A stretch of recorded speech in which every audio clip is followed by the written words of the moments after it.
Only I came to my husband's funeral. Not our son, not our daughter, not a single grandchild, just me standing by the coffin as the chapel courtyard tried to blow itself away. The funeral director hovered nearby, throat clearing like someone nudging a stuck clock. "Would you like us to wait a few more minutes, Mrs. Holloway?" he asked, softer than the wind. "No," I said. "Start." George would have hated a delay. He liked things on time even when time itself didn't notice him anymore. George had rhythms, 2 pills at dawn, the 6 o'clock news like an appointment, slippers folded so precisely I used to joke he'd iron them if he could.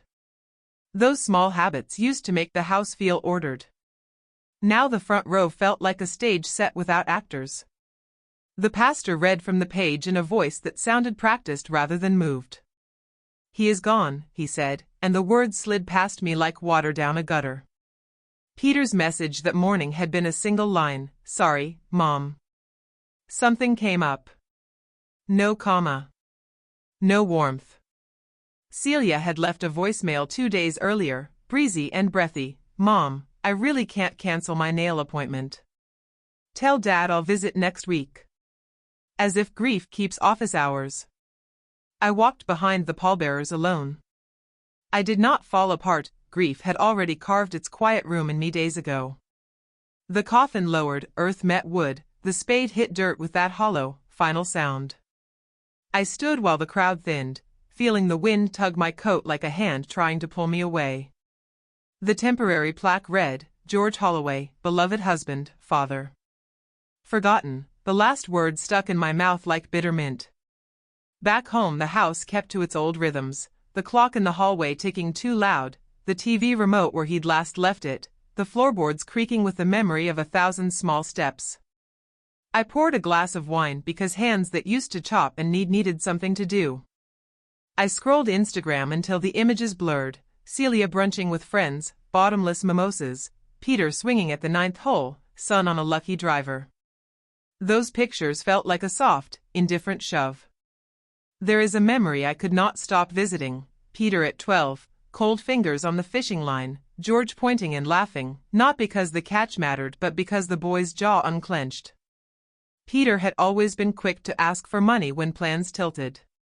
I had paid without thinking, the mother's reflex. Maybe that was the first compromise I made with my own worth. When I opened George's desk drawer looking for the utility bill he'd tucked away, I found instead the thin folder I'd hidden behind the rest, estate. My hands shook, not with age, but with an unfamiliar, colder pulse. Names stared up, Peter. Celia. Co-beneficiaries. Assets listed cleanly. Near the back, tucked between pages, was a small folded note in George's handwriting, "If they don't come, let Ethan have the house." He underlined Ethan's name twice. That single line changed the room. It wasn't a legal order, but it landed like a seed in winter. That evening I called our lawyer and made a single sentence into action. By morning, nothing in our house would look the same, and one choice would set a quiet reckoning into motion. Thomas Field's office always smelled the same, eucalyptus polish, paper that has lived too long, and the faint echo of whispered decisions. But that morning, as I stepped inside, the air felt heavier. Or maybe it was just me. He looked up immediately.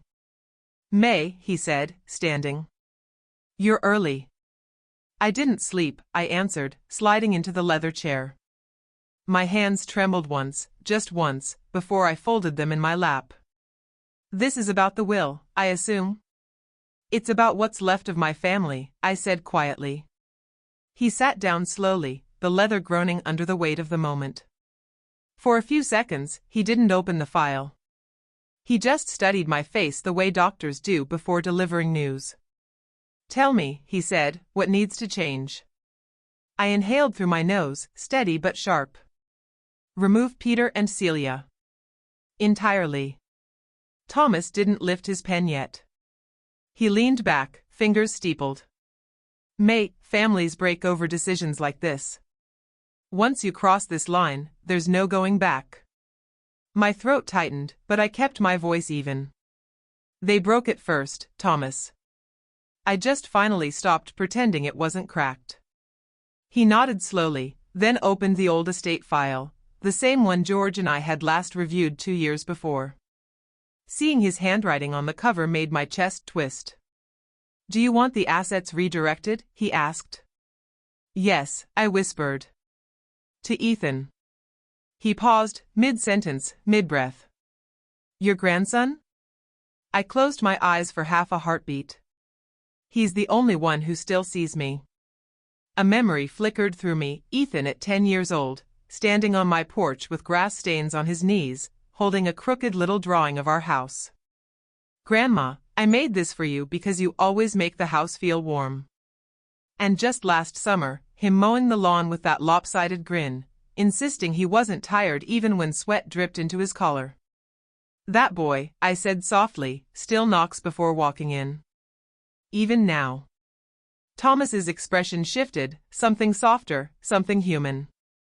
"Your husband once told me," he murmured, "that you'd always know what to do when the time came." My eyes stung unexpectedly. I blinked hard. "Let's structure the trust," I said, voice firmer. "Educational expenses, healthcare, housing. Limited access until he's 30. Protected from his parents." Thomas finally lifted his pen. The scratch of metal against paper sounded louder than it should have, like each stroke was chiseling new truth into stone. Halfway through drafting, he looked up again. "Are you prepared for the fallout? They may come to your door. They may curse you. They may try to guilt their way back in." I hesitated. My wedding ring felt unusually heavy, a small, blunt reminder of the man I buried alone. "I'm prepared," I said. "Because this isn't revenge. It's clarity." Thomas wrote the final line, then turned the papers toward me for signature. For a moment my hand hovered, the pen cold between my fingers. The room blurred, just faintly, as if the past refused to loosen me. Then I signed. One stroke. Then another. And the last ties loosened like old thread finally giving way. When I stepped outside, the October light felt sharper. The wind calmer. Even the air seemed to breathe differently around me. For the first time in weeks, something shifted inside my ribs, not peace, not yet, but space. What I didn't know then was that a signature made in a quiet office would not stay quiet for long, and that the truth I had just put on paper would soon drag old resentments, hidden messages, and one secret George left behind straight to my doorstep. The house felt different when I returned from the lawyer's office. Not just quiet, it had been quiet for weeks, but watchful. As if the walls were listening. As if the air knew something had changed before I said it aloud. I hung my coat on the peg, and the hook wobbled faintly, tapping the wall like a nervous finger. A cold draft slipped under the kitchen door. The clock in the hallway ticked louder than usual, each second landing with a small, insistent thud. I set the trust documents on the counter and stared at them. Just paper, but paper that could shift the ground beneath a family. My hand crushed slightly against the counter's edge before I peeled it back. Then I saw it. The answering machine blinked, one red pulse, blinking as slow as a heartbeat. I pressed the button. "Mom, it's Peter." I froze. The background noise wasn't quiet. It sounded like a restaurant, clinking glasses, low laughter. He was calling from somewhere busy. Somewhere casual. Somewhere he shouldn't be today. "I heard Dad's service was today," he said, his voice smooth but oddly hurried. "I'm sorry I couldn't make it. Things have been complicated." A pause. Not grief, calculation. Then, softer, "I'll stop by sometime this week. We should talk about things." Things. He almost caught himself. Almost. The message clicked off. Hollow. Convenient. Too polished to be real. I let my hand fall from the machine. It landed against the side of my leg harder than I meant, making my wedding ring thump like a small gavel against my thigh. The house creaked behind me, a slow, stretching groan from the living room floorboards. Old wood always tells the truth, even when people don't. I walked to George's recliner and eased into it. The leather was cold at first, then warmed quickly, molding around me the way it once molded around him. For a moment, I closed my eyes and saw him tapping his watch the way he always did when something was overdue. "May," he'd whisper, half smiling, "the truth doesn't wait for permission." I opened my eyes. The small wooden box on the far table caught my gaze. The one George used to keep close but never talked about. He always said, "Nothing important," which, in George's version of the world, meant extremely important. I picked it up, heavier than I remembered. The wood was cool against my palms. When I lifted the lid, the hinge gave a soft, reluctant squeak. Inside were simple things. His old watch, still faintly smelling of his cologne. A faded photo of us, sun-bright and young. A tiny brass key. And an envelope with my name written in his steady block letters. My breath hitched once. I opened it slowly. "If they forget us in life, don't let them inherit us in death." A tremor traveled through me, not fear, not anger, just recognition. George had seen what I was only now admitting. His clarity was my compass, even now. I placed the note back, hands lingering on the paper a second longer than necessary. Then, ding-dong. The doorbell split the silence. A sharp, impatient ring. Then another. The air shifted. The house held its breath. And so did I. People who ignore you for years don't show up out of love. They show up when the ground under them starts to move. And when I opened that door, I realized this wasn't just a visit, it was the beginning of their panic, and the first sign that George had left more behind than any of us knew. The third ring of the doorbell was sharper than the first two, hurried, almost impatient. The kind of ring someone gives when they're pretending to be composed but failing miserably. I took a slow breath, slipped George's note back into the box, and set it gently on the table. When I opened the door, Celia stood on my porch. Her smile was tight, too tight, the corners trembling just enough to betray her nerves. She wasn't dressed for morning, she was dressed like she was late for errands. Sunglasses pushed into her hair, fresh lipstick, jacket still carrying the scent of a department store. "Mom," she said. Finally. Finally? I had buried her father alone. She stepped inside without waiting. Her eyes flicked around the room too quickly, not in grief, but in assessment. She was looking for something. Her phone buzzed in her hand. She glanced at it, a quick, sharp flick of her eyes, then tucked it away before I could see the screen. A breadcrumb. A quiet one. But enough. "I've been trying to reach you," she said, smoothing her voice into something sweeter. "We were worried." "We." She meant Peter. "You're not answering your messages," she added softly, almost rehearsed. "I didn't receive any," I replied. She ignored that. Classic. Instead, she stepped closer, touching my arm lightly. "Mom, you shouldn't be alone right now." Her tone wavered, just slightly, like someone balancing concern and calculation. I walked to George's recliner and sat. Distance was clarity. "What do you want, Celia?" She blinked, taken aback that I didn't play along. Then she exhaled sharply. "Peter called me," she said finally. "He told me you're changing the will." Straight to the point. And not a single mention of her father. "I haven't changed it yet," I said. "I've started the process." Something flickered across her face, not anger this time. Fear. Quick. Sharp. Then covered. She forced a laugh. "Mom, you can't be serious. You can't just cut us out." "You cut yourselves out," I said softly. Celia swallowed. Her throat bobbed too fast. That told me more than her words ever could. "Mom, we've all been stressed. My anxiety's been horrible. And Peter's job. You missed your father's funeral, I reminded her. Her eyes darted away for half a heartbeat before she caught herself.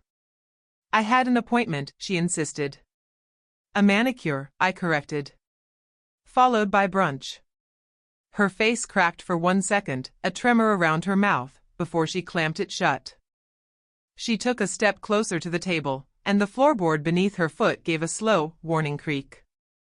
Light from the window caught the wooden box's brass hinge, glinting like a watchful eye. She noticed the box instantly. "What's that?" she asked. Her shadow stretched over it. She moved again. The hinge squeaked faintly as I stood, the sound slicing the air. "Don't," I said.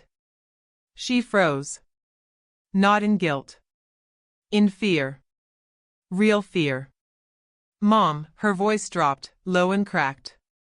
"You don't understand, things have been complicated. We needed." She cut herself off. Too late. I stepped forward. Needed what? Her hand tightened around her phone, knuckles pale. Her breath hitched. Finally she whispered, "We need that inheritance. Not want. Not deserve. Need." A chill crawled up my spine. Because that was not the voice of a daughter. That was the voice of someone trapped by something I hadn't been told yet. And in her trembling silence, I understood something terrifying. Whatever she and Peter had gotten themselves into didn't start today, or last week, it began long before George died. And whatever it was about to crash straight into my doorstep. Celia stood in the center of the living room, clutching her phone so tightly her knuckles whitened. Her breath came quick and shallow, the way a person breathes when they're trying to keep a lie from falling apart. "Need?" I repeated quietly. "Celia, what does that mean?" She flinched, eyes darting to the side. "I didn't mean it like that," she said quickly. "You're twisting things." "I haven't twisted anything," I said. "You walked in already twisted." Her mouth opened, closed. Her fingers tapped her phone screen though it was locked. A nervous tick. Or panic. Finally, she sat down hard on the sofa, elbows on her knees. "Mom," she whispered, "you have no idea how hard things have been." "Then tell me." She hesitated. Not pride. Fear. "We're behind," she said finally. "On taxes, mortgage, some other stuff." "Other stuff?" I pressed. Her eyes flashed up, wide, startled, caught, before she looked away again. It's not just about debts," she said, voice trembling. "There's more to it. We didn't think it would get this far." A tremor traveled through my chest. My heart pounded against my ribs hard enough that I had to grip the arm of George's recliner to steady myself. "Start explaining," I said gently. She swallowed, a hard, painful sound, then looked down at the floor like the truth might be hiding in the carpet fibers. "Peter made some investments," she whispered. "And we trusted him." A cold pain pulsed through me. Peter. Always chasing shortcuts. I remembered a barbecue years ago, him bragging about a can't-miss business venture, while George quietly muttered beside me, "The boys building castles on sand." The venture collapsed in 6 months. "What did he invest in this time?" I asked. Celia shook her head. "I don't know the details. He just said it was a sure thing. And we thought we had time. Before." She cut herself off, eyes squeezing shut. "Before your father died, I finished for her." Her shoulders jerked as if I'd slapped her. "You needed the inheritance to cover his mistakes," I said. Her lips parted in a small, broken sound. "Mom, please, you don't understand how bad it is. And you don't understand what it felt like to stand at your father's grave alone." She winced, real, physical pain flickering across her face. "Mom," she whispered, "we weren't trying to hurt anyone. We just didn't expect you to actually." "To what?" "Notice?" She didn't answer. Then her phone buzzed. A message preview lit the screen. Peter, did you talk to her? We don't have much time. I went cold. Celia scrambled to cover it, but it was too late. The truth was already spilling. Her breath hitched, a small sob catching in her throat. Please don't tell him you saw that, she whispered. I stared at her, truly stared, and saw not a daughter seeking forgiveness, but a woman cornered by something she didn't know how to name. Before I could speak, her phone buzzed again. This time, she froze. Completely. Her eyes widened. Every trace of color drained from her face. Her hand shook so violently she nearly dropped the phone. Who is it? I asked. She didn't answer. She couldn't. Because the message on her screen wasn't from Peter, it was from an unknown number, and whatever it said made Celia look like she was finally realizing the trouble she and her brother were in was far bigger, darker, and closer than I ever imagined. Celia stared at her phone like it had turned into a live grenade. Her fingers shook so violently the device tapped against her rings in tiny, frantic clicks. Celia, I said, keeping my voice steady though a cold, metallic taste spread across my tongue, show me. She didn't move. The air in the room changed, colder, denser, as if the house itself had stopped breathing. Even the clock in the hallway ticked faster, each second snapping off the air like brittle twigs. Finally, with a strangled breath, she turned the screen toward me. A text from an unknown number. Just 2 words. Deadlines close. Plain. Sharp. Ominous. My heartbeat thudded once, then again, harder, like it was trying to punch through my ribs. Who sent that? I asked.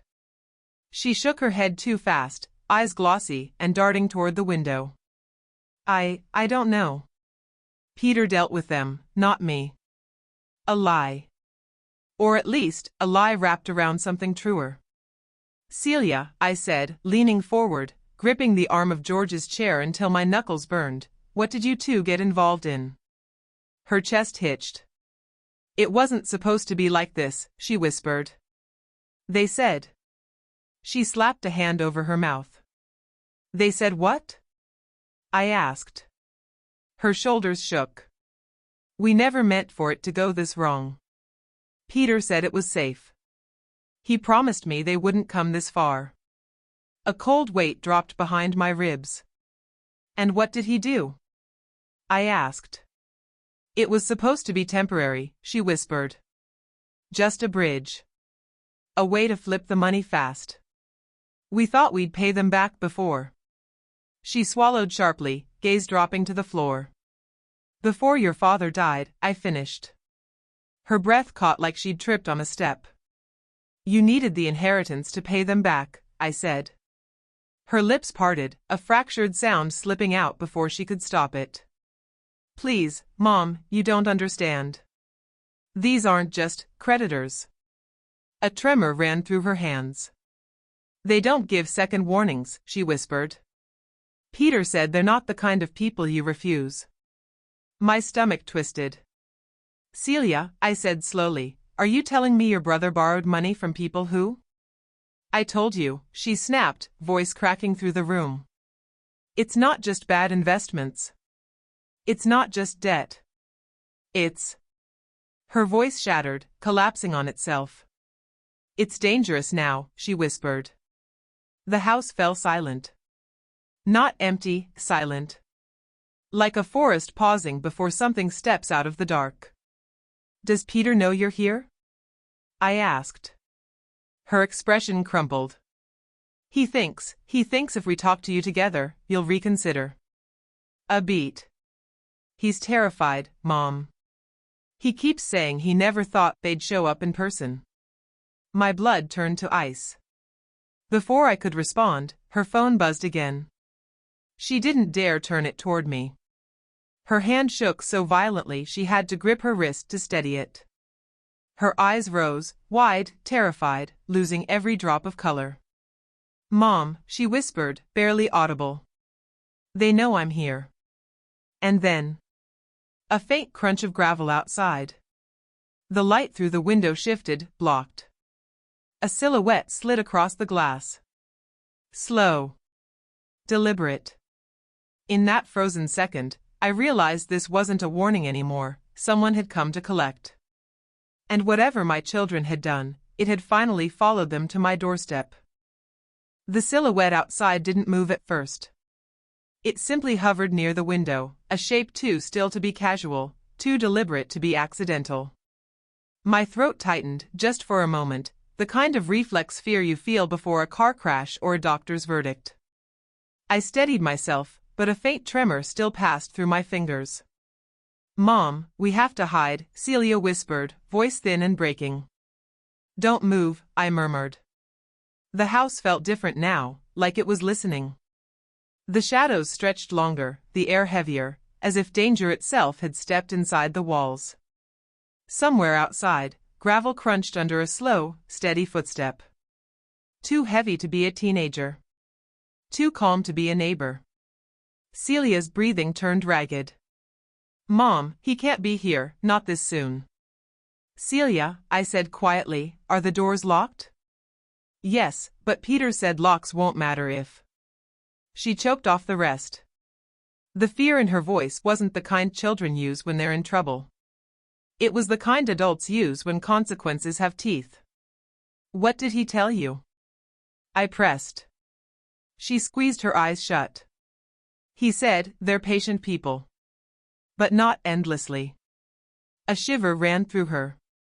"He promised them cooperation. He promised I'd talk to you." A bitter ache spread under my ribs. "Celia," I said, "did you come here because you wanted to, or because Peter sent you?" Her face crumpled. "I didn't want to manipulate you. I didn't know what else to do." And suddenly, painfully, I saw a flash of the girl she used to be. The same daughter who once crawled into my bed during thunderstorms, pressing herself against my shoulder, whispering, "Don't let anything get me, Mama." Now she trembled in my living room, terrified of consequences she helped create. Outside, another step. Slow. Heavy. Unhurried. My heart hammered against my ribs, but I kept my face steady, barely. "Celia," I whispered, "did you tell them where you were going today?" She didn't answer. She didn't need to. A pulse of cold spread down my spine. I moved quietly to the lamp and clicked it off. The room dimmed, becoming a softer, safer kind of shadow. "Mom, why?" Celia whispered. "So he can't see us clearly," I said. The porch boards creaked under weight, heavier this time. Then a faint smell drifted through the doorframe. Cigarettes. Mixed with something sharper, cheap cologne with an edge like gasoline. Not a friendly smell. Not a neighbor's smell. A silhouette passed across the window again, larger this time, blocking the afternoon light. The shape paused, as if listening for our breathing. My fingers curled into a fist. Not out of courage, out of instinct. But fear lived right beneath it, beating harder than my pulse. A soft knock. 3 slow taps. Celia let out a strangled sob. Then, a man's voice seeped through the door. Low. Calm. Too calm. "Mrs. Holloway, let's not make this unpleasant." My breath froze. He continued, almost politely. "We're patient people. But we can't wait forever. Your children made certain promises." Celia crumpled into the couch, hands over her face. I stood very still, not brave, but forced into stillness by terror that tasted metallic on my tongue. Then the voice shifted, quieter, closer to the doorframe, and he said something that made the floor seem to tilt beneath me. "Open up, ma'am. Your husband told Peter you were the reasonable one." And hearing a stranger speak about George felt like a knife being slid under the skin, slow, deliberate, knowing. The stranger's voice seeped through the door like a cold draft, curling into every corner of the living room. "Your husband told Peter you were the reasonable one." My chest tightened. A tremor slipped into my fingers before I steadied them against my skirt. Hearing George's name from a man I'd never met felt like a hand reaching through a grave. Behind the first voice, another one muttered, low, impatient. A short cough. A heavy footstep. Someone shifting their weight like they were tired of waiting. Two men. Close. Too close. Celia pressed both hands to her mouth. Mom, they spoke to Peter about Dad? They know about him? I didn't answer. Because suddenly something inside me hardened, fear sharpening into a different kind of steel. A mother's instinct mixed with something colder. Stay behind me, I whispered. The porch boards creaked again, a heavy, dragging step. Then a faint scrape, like a boot turning on old wood. The smell drifted in stronger now, cigarettes, cheap cologne, and something metallic. Not perfume. Not gasoline. Like blood on tools. Mrs. Holloway, the first man said, voice sliding closer, we don't want this to be unpleasant. Behind him, the second man chuckled under his breath, low and humorless. I took one small step toward the door. My heartbeat thudded in my throat. But I stayed steady. We just want what's owed, he continued. Peter said you'd make this easy. He said. He paused. Then with a smug drawl. He said, my mom fixes everything. Celia's breath hitched. Her knees nearly buckled. I felt something hot spark under my ribs, anger or grief, I couldn't tell. He should have kept my name out of his mistakes, I murmured. Oh, he didn't, the man replied. He told us you were the key. That you'd cooperate. That you'd rather pay than see things get messy. A low hiss of air slipped under the door, a sign the man had leaned closer. I could almost feel his breath through the wood. Celia clutched my sleeve like a lifeline. Mom, please, don't let them go to Peter. You don't know what they did to him last time. Last time? I repeated softly. Her voice cracked. They came to his work. They didn't touch him, just stood there. Staring. Waiting. He said it was a warning. My blood chilled. Outside, the second man muttered, we've waited long enough. The first replied, calm and deadly, we give one warning. One. Celia pressed her forehead into her palms, shaking. Mom, he never meant for them to come here. He thought they'd give us more time. Time. That word tasted bitter. How much? I asked quietly. 50,000, she whispered. Before the shock could finish hitting me, another knock came, 3 slow taps. Then silence. Not ordinary silence, a thick, attentive one. Mrs. Holloway, the man murmured, voice now right against the doorframe, if you don't want this to escalate, you'll open up. I didn't move. Not yet. But inside me, something shifted, something George once warned me about. There may come a day, he'd said, showing me that drawer, when kindness won't protect you. If that day comes, you'll know what to do. My breath steadied. My hand trembled once, then went still. I turned away from the door and walked toward the kitchen drawer. The men outside stopped talking. Celia's voice broke. Mom, what are you doing? Choosing, I said softly. My fingers curled around the drawer handle, cold metal against warm skin. And when I pulled it open with a slow, deliberate click, the entire porch went silent, even the men outside froze, as if they suddenly understood that I was no longer afraid, only ready. The drawer opened with a slow, gritty click, a sound sharp enough to slice the silence in half. On the porch, both men froze. Not a shuffle. Not a whisper. Not even the faint rasp of cigarette breath. Celia clutched the back of the chair, her knuckles drained of all color. Mom, please, don't. Quiet, I whispered. Soft, but enough for her to feel the steel behind it. Inside the drawer, my fingers brushed cold metal. George's revolver. A weight familiar enough to sting with memory. For a moment, the years folded back. Hold it steady, May, George had said once in the backyard, guiding my hands with his. It's not the bullets you're fighting, it's the fear. The weight does half the work if you let it. I felt that same weight now, solid, grounding, warming beneath my trembling palm. Celia saw it and gasped. Mom, that's not you.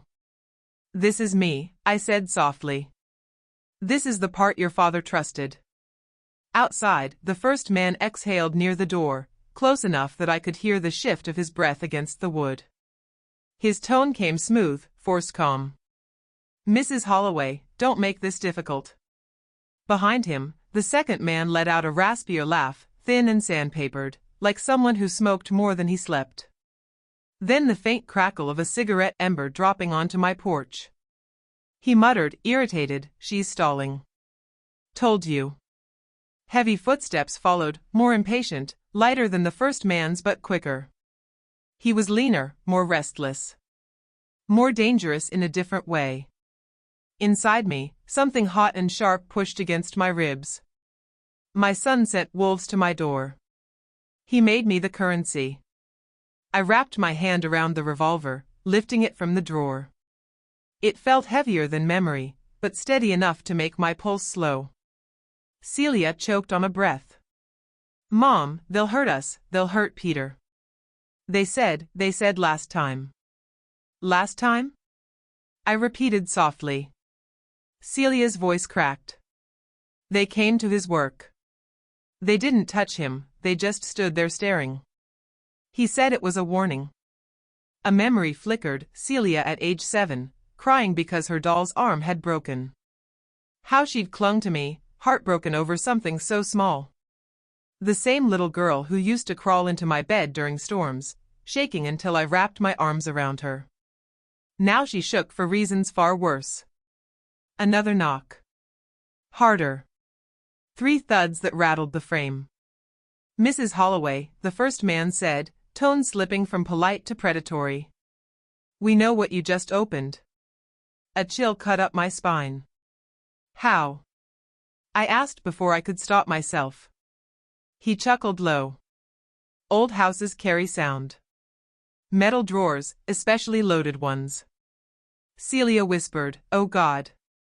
The second man stepped closer. I could hear the porch board groaning under his lighter weight. He hissed through his teeth. Come on. Open the door. We don't want to break anything, today. Anger and fear fused inside me, 2 halves of something fierce. I stepped toward the door, revolver at my side, breath steady but heart hammering like fists on a coffin. Then, a sharp metallic sound from the porch. Not a drawer. Not a knock. A weapon being readied. A chamber snapping into place. Even the shadows outside seemed to stiffen. And for the first time, the house fell into a silence so deep. I knew the next moment could define everything. A breath, harsh and controlled, leaked from the other side of the door. Then the first man spoke again, low and decisive. Mrs. Holloway, this is your final chance. And I realized they weren't bluffing. Not anymore. The house felt suddenly smaller, not because the walls closed in, but because danger has a way of thinning the air until every breath feels borrowed.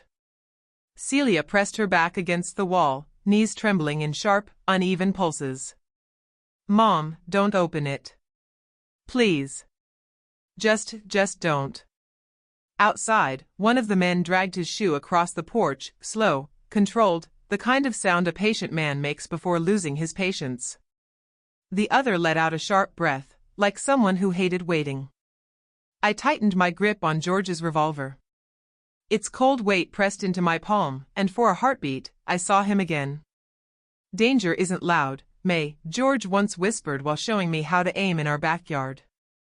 It waits. Timing matters more than threats. I breathed in and out, the way he taught me. Mom, Celia whispered again, they're not bluffing. If they think you're hiding anything. Hiding? I said quietly. I don't hide.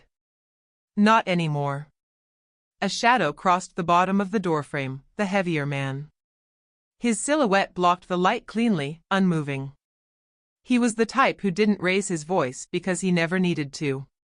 Behind him, the second shadow shifted restlessly, tapping something, metal on metal, a nervous tick. The thin man.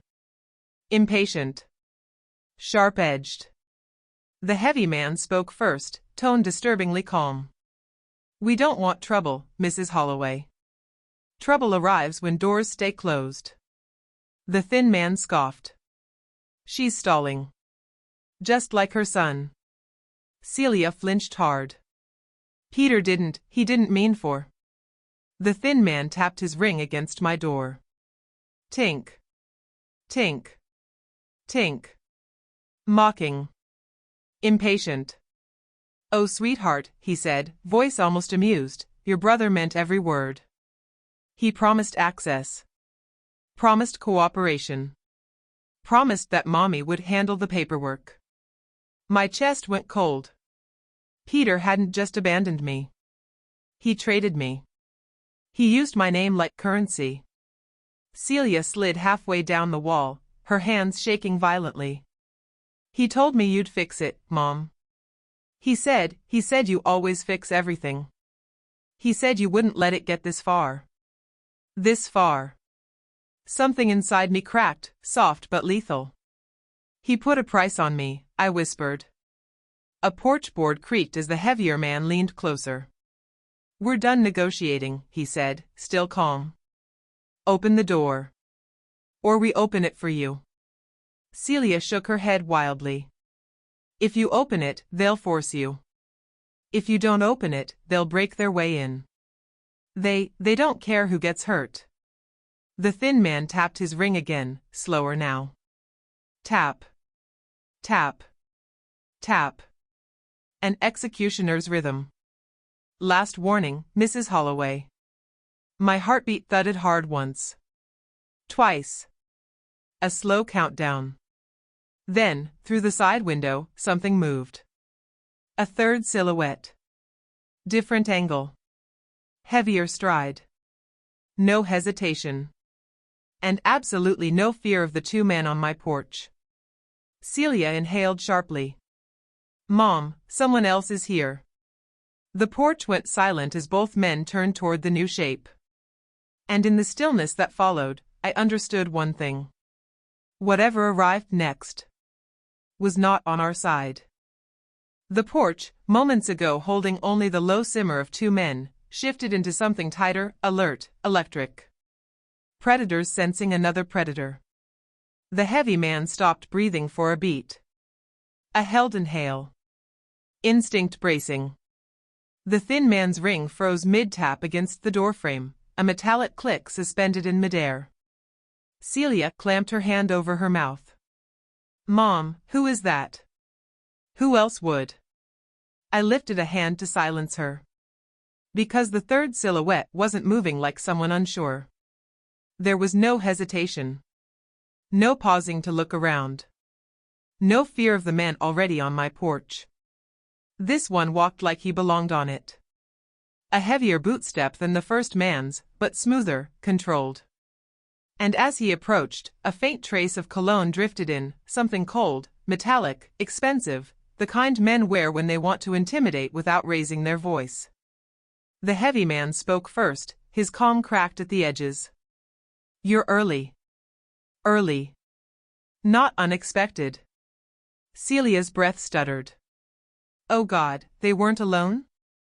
The thin man exhaled sharply through his teeth, annoyed. He wasn't supposed to come yet. Plans. Timing. Coordination. They hadn't shown up to threaten. They had shown up to collect. The third man stepped into view, not fully visible, but close enough that I saw the slight flecks of black leather gloves at his sides. He didn't greet the other men. He didn't even look at them. His head tilted slightly, listening. Assessing. George once told me, back when he showed me how to hold the gun. Some men arrive to talk. Some arrive to end the talking. This man wasn't here to talk.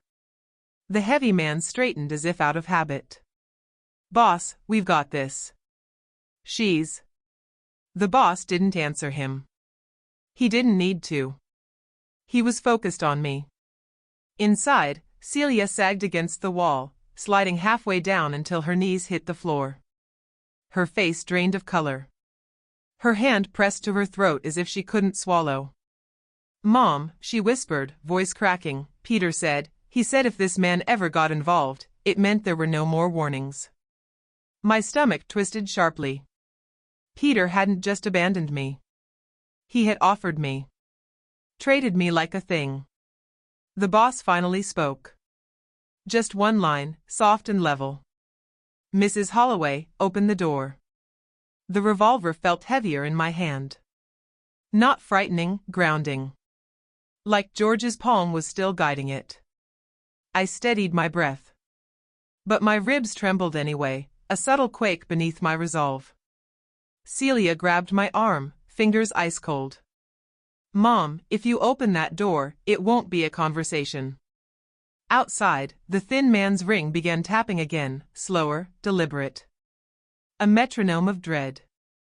Tap. Tap. Tap. The heavy man leaned closer to the boss. "I said we're handling it." "A mistake." The boss inhaled once, faint but tense, and the heavy man instantly went still. If monsters had hierarchy, I was watching it. Celia's voice shook. "Peter borrowed from them, from him. And when he couldn't pay, he told them you'd fix it. He said, you never let anything go wrong." I felt something break inside me. A quiet, lethal snap. My son hadn't counted on my grief. He had counted on my obedience.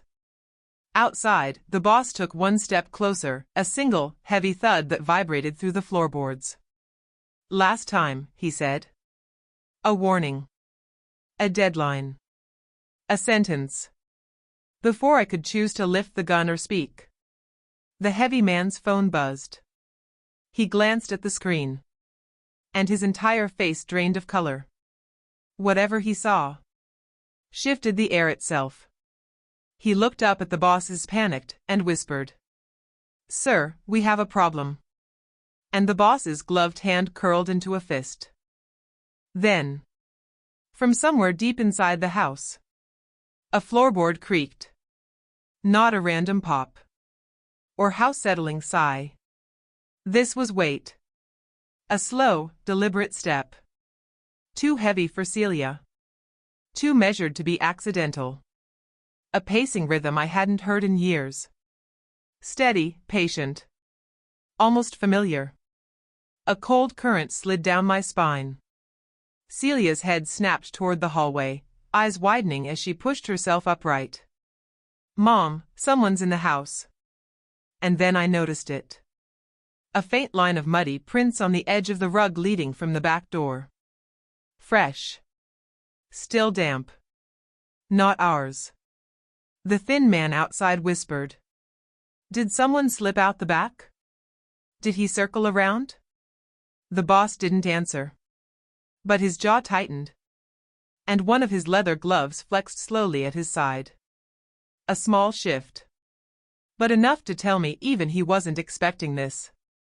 Celia took one trembling step toward the hall, voice cracking. The step.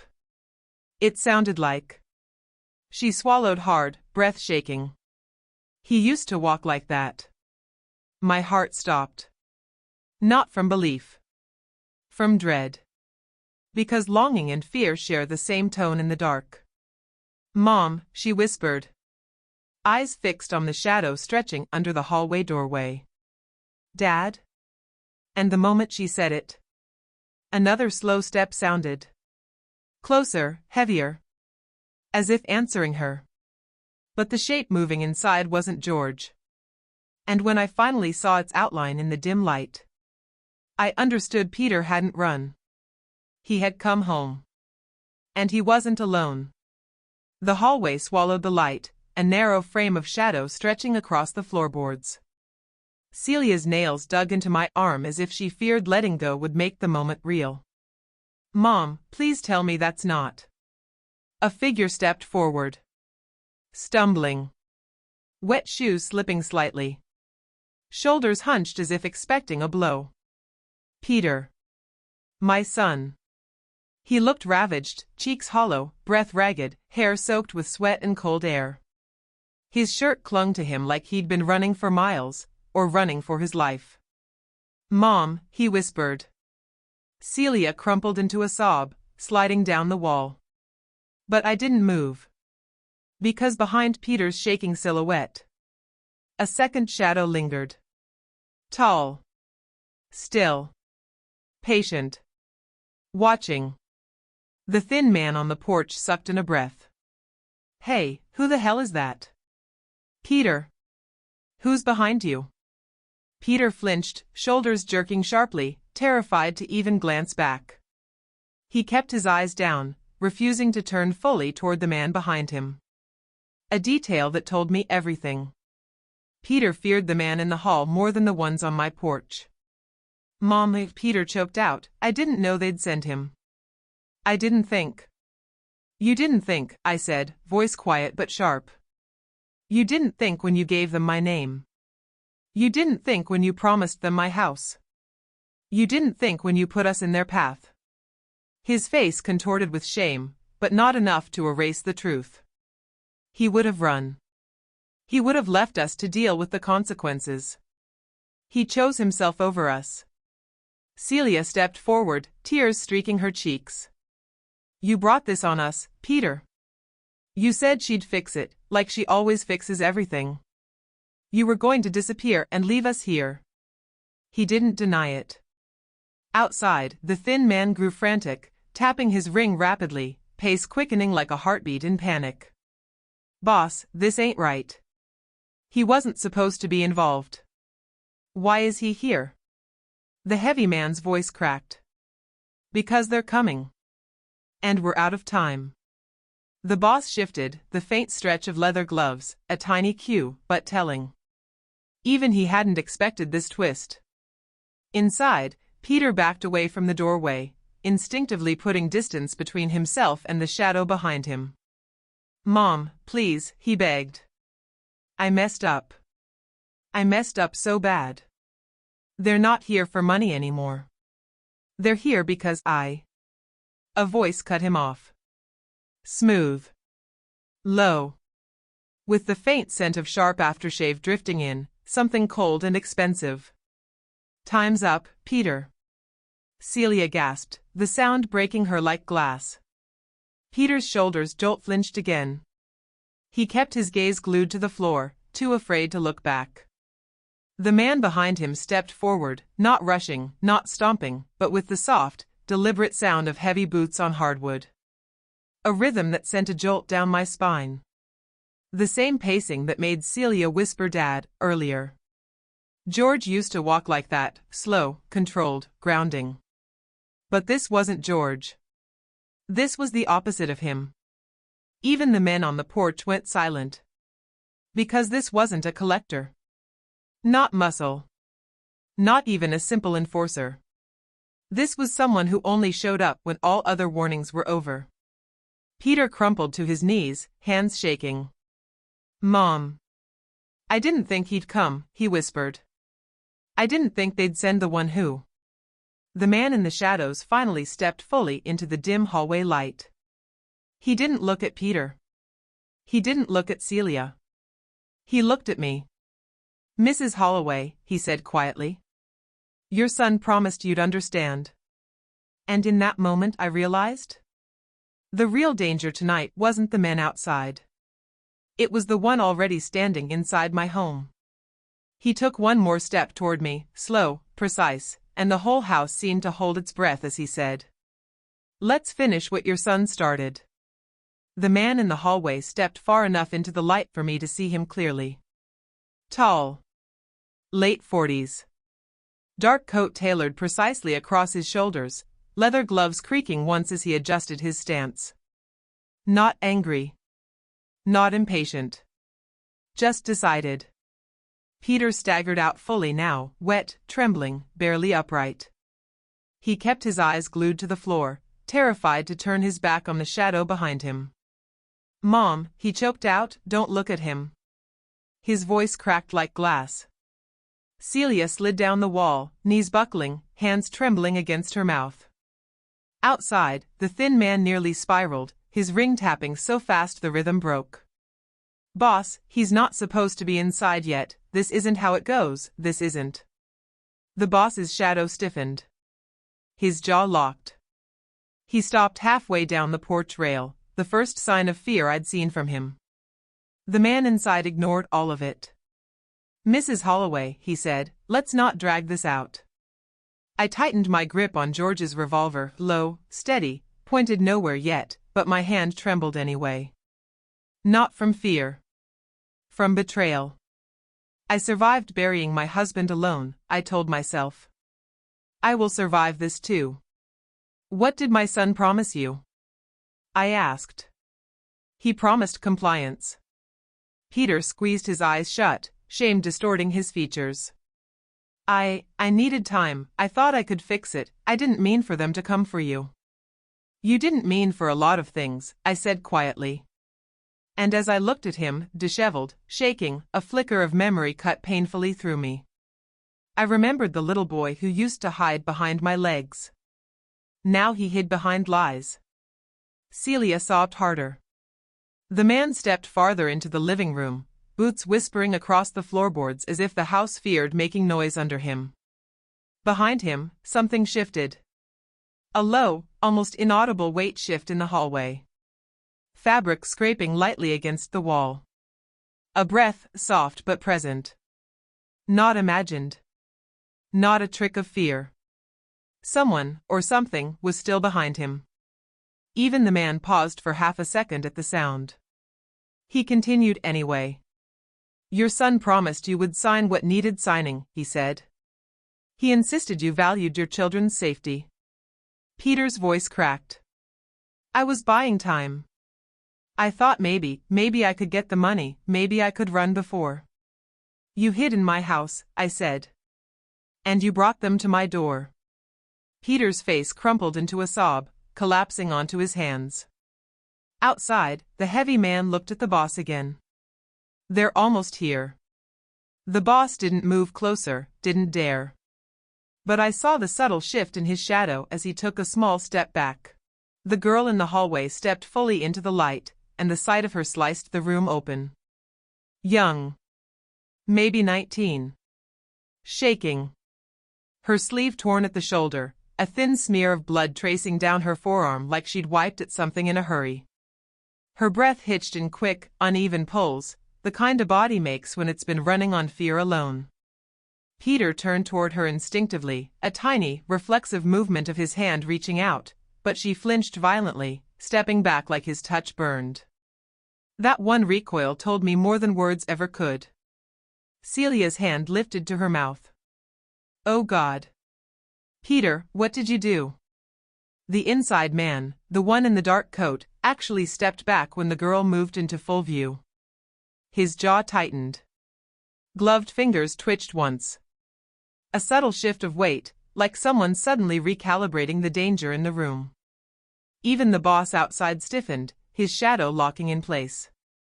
The girl swallowed hard and looked straight at me, not at them, not at Peter, at me. I didn't know they'd come here," she whispered. "I thought we had more time." Her voice trembled, but the words were clear, like someone reciting a truth they'd been running from. My chest tightened, not from fear this time, but from something darker. My son didn't fall, I thought. He jumped, and he dragged strangers down with him. I stepped forward, unable to stop myself. "What is your name?" She hesitated, eyes flicking toward the inside man, then back to me. "Lena." Celia whispered it under her breath like a confession. "Oh my God. Peter, you told me she left the state." Peter's face collapsed. "She was supposed to," he rasped. "They promised to let her go. They said we'd be safe if I—" The inside man's voice cut through sharply. "Enough." He didn't raise it. He didn't need to. Lena staggered back, her heel catching the edge of the hallway rug. "I didn't steal anything," she said quickly, desperately. "Not on purpose. I swear." I didn't even know what it was. I felt the air change, a cold ripple, subtle but unmistakable. The boss outside slowly lowered his hand from the porch railing. The thin man stopped tapping altogether. Peter squeezed his eyes shut. "Mom," he whispered hoarsely. "It wasn't money. They don't care about money." Lena's voice broke. "It was something they don't replace. Something they keep hidden." I felt a sinking chill press into my ribs. "What did you take?" I asked her quietly. She opened her trembling mouth, but before she could answer, the inside man stepped between us sharply, blocking her view of me. "That's enough talking." His tone wasn't loud, but his shadow stretched across the carpet like a warning. Peter's breath shuddered. "I didn't know they'd come here," he pleaded. "I didn't know they'd bring her. I thought someone else would handle it before." "Before we reached your mother," the inside man finished coldly.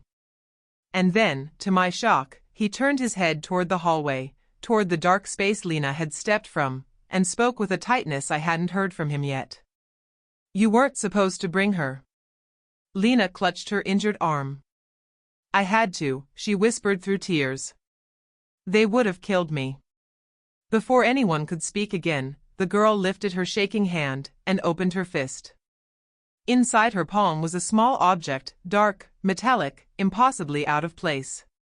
And the moment the inside man saw it, his face drained of all color. Module 16, Enhanced V2, Symbolic Object Reveal.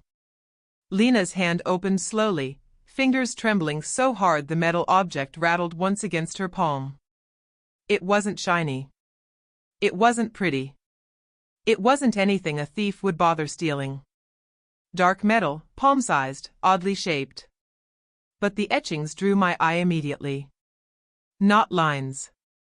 Grooves. Cut deep enough that her fingertips sat inside them. She winced when they touched the ridges. Not from pain, but from the temperature. The metal wasn't cold. It was warm. Like it held heat from somewhere it shouldn't. The inside man saw it, really saw it.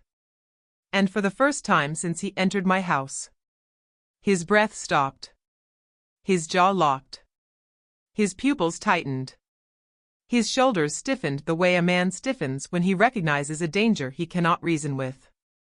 Celia whispered, voice cracking. What is that thing?" Lena didn't answer her. She looked at Peter instead. Their eyes met. Just 1 second. But enough. I saw it all in that single flash. Regret. Panic. A need to protect him. And a certainty she couldn't. Peter reached toward her. An instinct from a better past. But she flinched back hard, breath shaking. The thin man outside froze completely. Even his ring, always tapping, hung motionless midair. The boss inhaled sharply and stepped 1 pace back from the threshold. Not forward. Back. Lena swallowed, voice trembling. I didn't steal it. I didn't even know I had it. It was in Peter's coat. I thought it was just a piece of metal. Peter's voice cracked. It wasn't mine, he whispered. They slipped it into my jacket when I tried to leave. They said if it touched me. The inside man snapped. Stop talking.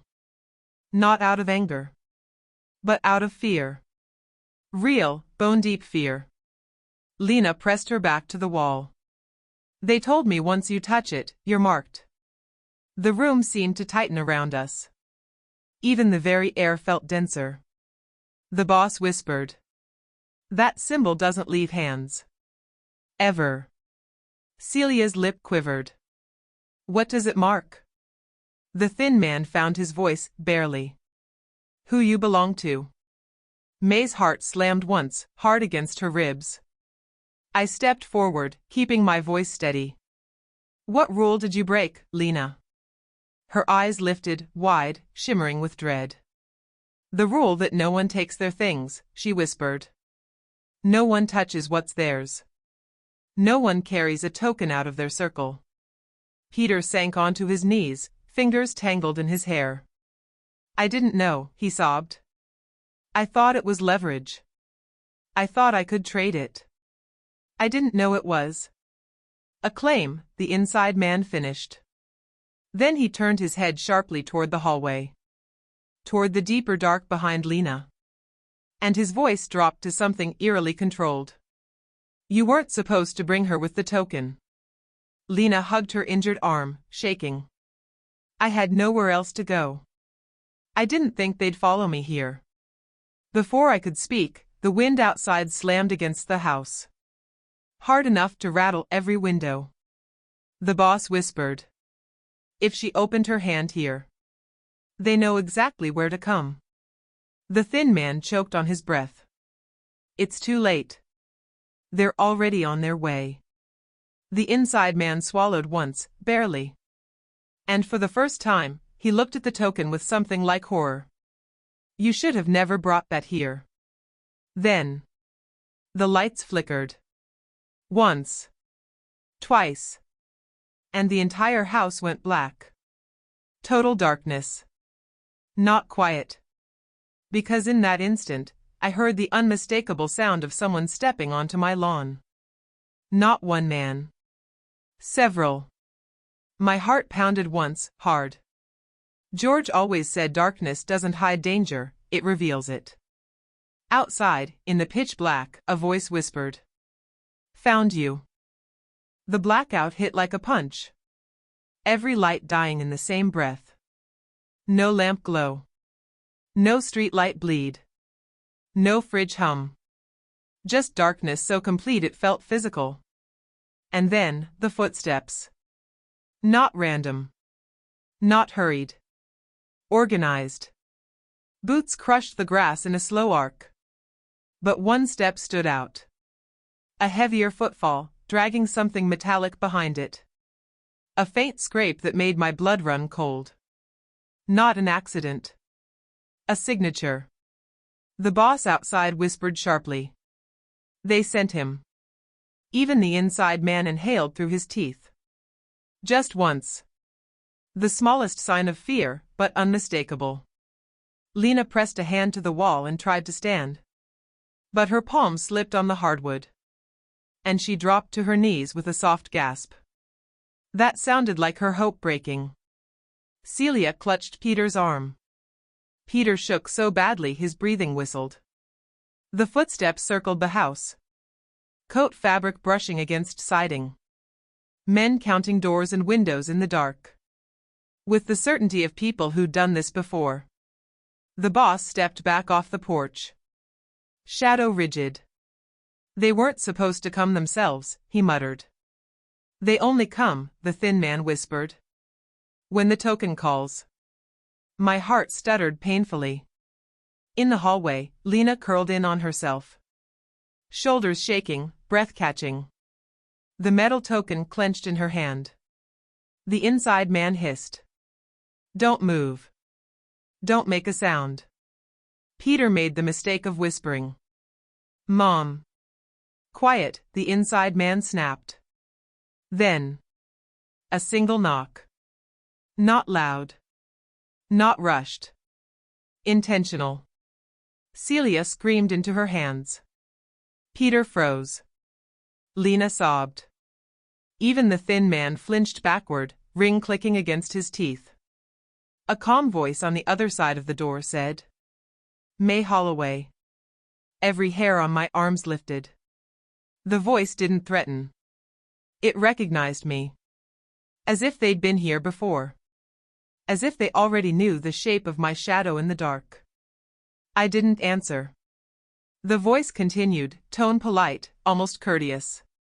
There are rules in our circle. A long, chilling silence followed. As if giving the words room to settle into the floorboards. Rule 1. Another pause. Whoever carries the token belongs to us. Lena choked on a breath. The men inside stiffened visibly. The voice resumed, softer, deadlier. Rule 2. Another silence. Deeper. Waited. The person who shelters a marked one chooses their fate. My blood went cold. It was my decision. Not Lena's. Not Celia's. Not Peter's. Mine. The doorknob rattled once, metal shifting under a gloved hand. George's voice rose from memory, steady and low. Darkness doesn't hide danger, May, it changes everyone. The footsteps outside tightened their formation on the porch. Boot, boot, drag. Boot, boot, drag. The leader. The voice spoke one final time. We don't want the house. A beat. We want the one who holds the token. My stomach twisted. And the one who protects her. Lena sobbed as she crawled forward in the dark. Her knees hitting the floor hard. Hands slipping again on the wood. She reached me, voice breaking apart. Give me to them. Before they take all of you. But before I could answer, the heavy foot outside stopped dragging the metal. And instead pressed it against my front door. A cold scrape, slow and deliberate, carved across the wood. As the leader whispered. Choose. The choice they wanted. Darkness. Lena's truth. Peter's guilt. The leader's breath at the door. The darkness felt alive. Not quiet, watching. Lena knelt at my feet, trembling so violently the faint sound of her knees hitting the floor echoed through the pitch-black room. Her breath snagged in her throat as she tried to steady herself. Outside, the leader dragged his metal weight across my front door again. Slow. Stinging. Deliberate. But this time, I heard more. A faint exhale from the other side of the wood. Not loud, controlled. Cold air slipped under the crack near the floor, brushing my ankles like a warning. Even the smell changed, a metallic tang bleeding through the door, sharp enough to taste. Celia whimpered. Peter crawled closer to Lena. Lena, look at me, he whispered, voice breaking. You shouldn't be the one. She reached up. Almost touched his face. Then brushed his hand away gently, heartbreakingly soft. You can't save me this time. Peter's whole body folded as if something inside him broke. Outside, the leader knocked, once. May Holloway. Just my name.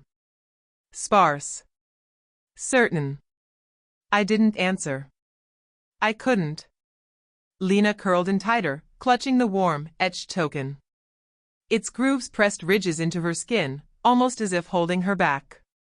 The inside man stepped closer, voice low. May, stall, and they break the door. If they break the door, we all die. Celia sobbed into her sleeve. Peter was shaking uncontrollably. Lena finally lifted her head. They didn't slip the token into Peter's coat, she whispered. They put it in mine. Peter's breath hitched. What? But it was in my jacket, You grabbed me. Lena cried. You tried to stop me from leaving. My coat spilled open in your hands. You didn't see what you were pulling. Peter's voice cracked in horror. My God. I thought I was protecting you. You weren't, she whispered. You made me the target. But they made you the carrier. The inside man jerked. Not visibly flinching, but his eyes flickered sharply. Recognition flashing in them. Like he knew exactly which secret meeting she had seen. He exhaled once, a short, involuntary release of pressure. Lena pressed a trembling hand to her chest. They said the token isn't punishment. It's a summons. A mark that calls them to whoever saw what they're hiding. My heart dropped. What did you see, Lena? Her voice came out thin and shredded. A meeting, she whispered. A private one. People they call the Circle. They talked about names, dates, punishments. I shouldn't have heard any of it. The men inside stiffened like stone. Outside, the leader seemed to tilt his head, listening. Then There are rules in our circle. A heavy silence. Rule 1. Another thick pause. The bearer of the token belongs to us. Lena sobbed softly. The leader continued. Rule 2. A colder silence. The one who shelters the mark chooses their fate. George's voice rose in my memory. Darkness doesn't hide danger, May, it changes everyone. I stood slowly, feeling the revolver's weight settle into my palm, grounding me, steadying me. And for the first time tonight, I felt something other than fear. Resolve. George would have hated this, I thought. But he'd stand with me. If danger wants a choice, I choose her. The leader dragged the metal again, deeper, scraping wood. Then whispered through the crack under the door. Your answer. I stepped in front of Lena, lifted the revolver, and aimed at the door. The inside man tensed. May, he hissed. Think. But it was too late. My choice was made. Then, from the dark behind us, inside the house, a voice I knew. A voice I trusted. A voice that should not have been there. Whispered. May. The darkness behind me shifted.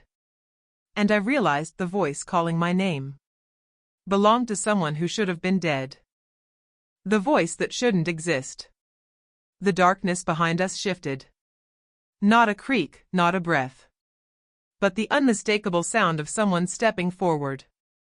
And then the voice came. May. My heart lurched so violently it felt like the floor tilted beneath me. That voice. Low. Warm. Steady.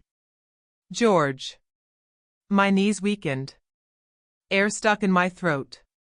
No. Not possible. Not real.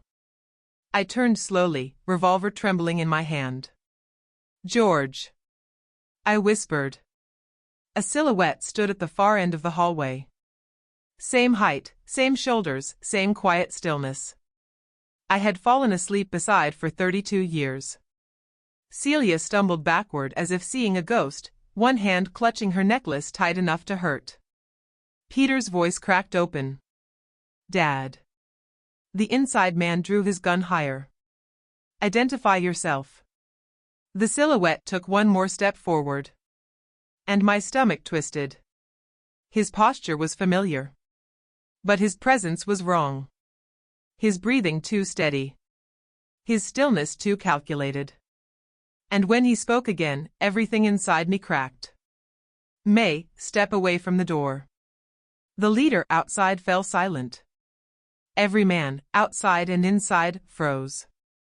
The inside man narrowed his eyes. George Holloway is dead.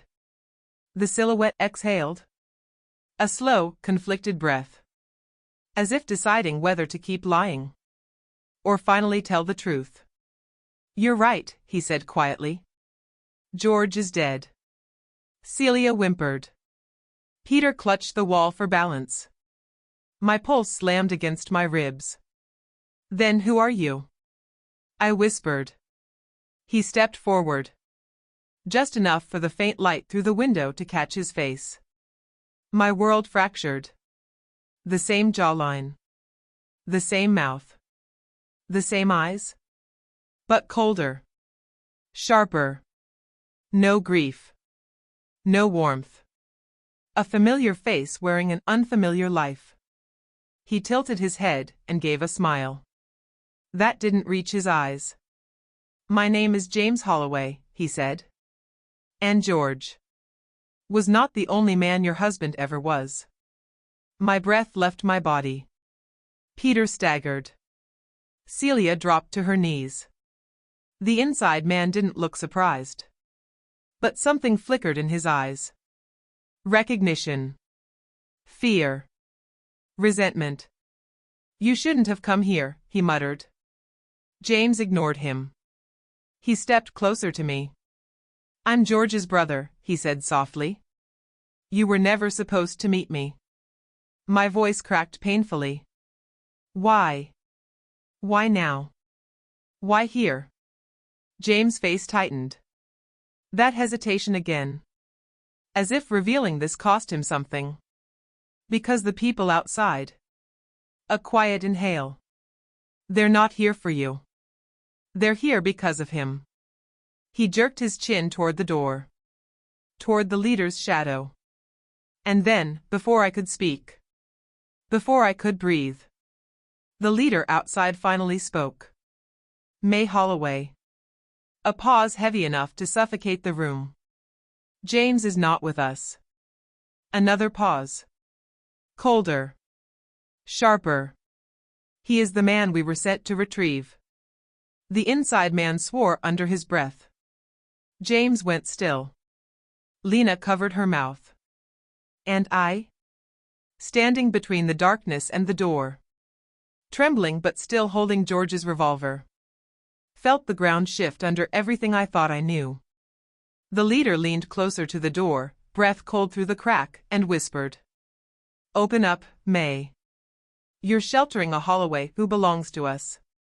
The room froze around us, like even the air knew something irreversible had just cracked open. Outside, the leader's voice pressed through the thin edge of the door, calm as a man placing a hand on a coffin lid. May, he murmured, step aside. You're making the end slower than it needs to be. My grip tightened around George's revolver. My heart hammered once, hard, like a warning shot inside my own chest. James swallowed, a small, broken motion, and his gaze landed on the gun. For the first time since he stepped into my house, something trembled in him. George's, he whispered. I nodded. Something in his jaw twitched, grief, guilt, memory. I couldn't tell. Peter's breath snagged in his throat. Uncle James. Dad never told us he never said? James cut him off, voice cracking mid-sentence. He wasn't supposed to. Even Celia, shaking on her knees, lifted her head as if watching a ghost crawl out of the walls. You knew Dad, she asked, voice thin and breaking. James didn't answer her. He looked at me, only at me. You married a good man, he said quietly. A better one than I ever deserved. His voice wavered. He cleared his throat, but it didn't steady. When George met me, I was lost. A beat. Drowning. Owing debts to men darker than the ones outside your door right now. Outside, the leader tapped once, slow, patient, deadly. The kind of knock that promised, I will enter. James flinched at the sound. He tried to save me, James said, voice thinning. Again and again.